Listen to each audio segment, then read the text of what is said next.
name is Terah Venzant Chambers, and I'm an associate professor in the Department of Educational Administration at Michigan State University. The title of my case is Academic Success for Students of Color at What Cost? The Importance of School Context at Birch High School.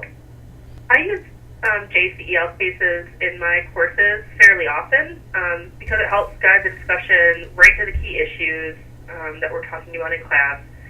But I don't have to sacrifice the confidence that I get from using peer-reviewed journal articles, since the journal of cases is peer-reviewed. So that's, in general, why I think using cases is useful. I think this particular case, though, is timely.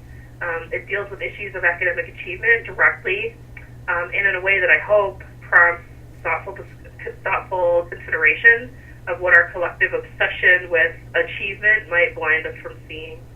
My case really addresses two questions. So the first question would be, what do we mean when we talk about academically successful? Right? Like, what does that really? What do we mean when we're using that term?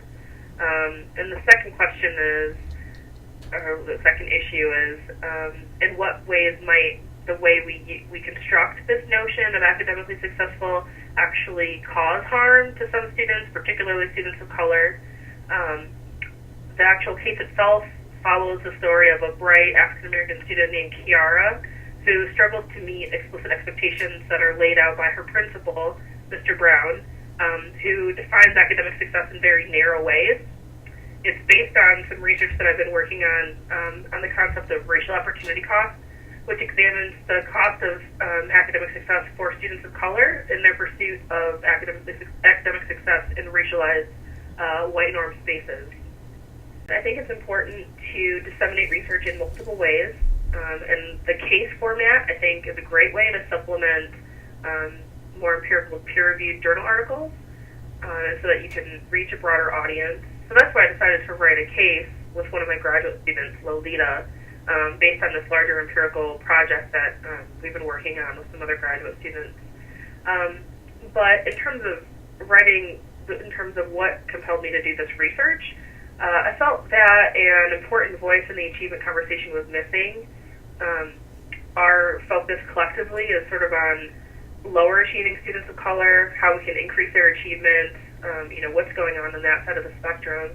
And the assumption behind that is that students of color who are doing well are okay. And that's a false assumption. It's a dangerous assumption because they're not okay.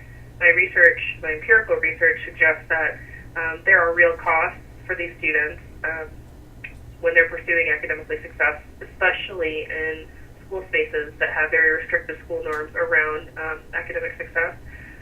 But also because it's not enough to try to influence the students of color who are on the lower achieving side of the spectrum to be more like high achieving students of color. That's not really how it works. What we can do, what my research suggests and what I'm trying to point out using this case, is that make it easier for students of color to pursue academic success so that the costs are not so great. And that, I think, is a better pathway to supporting lower achieving students of color than the alternative.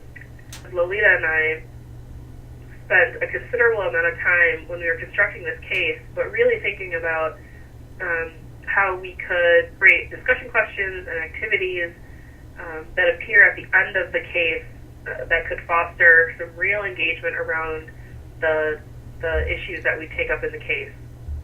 So I would start with those discussion questions and activities, but what we're really hoping to inspire classrooms to do is start thinking differently about the culture of achievement in school. There's certainly an objective component to achievement, but this is too often conflated with more subjective measures around how students dress, how students speak, how students behave, and we want students in the classroom to really be thoughtful about that distinction and how schools can play a role both in reinforcing these norms or disrupting them in ways that really do help all students, pursue academic success without incurring some of these costs that we talk about in the case as well.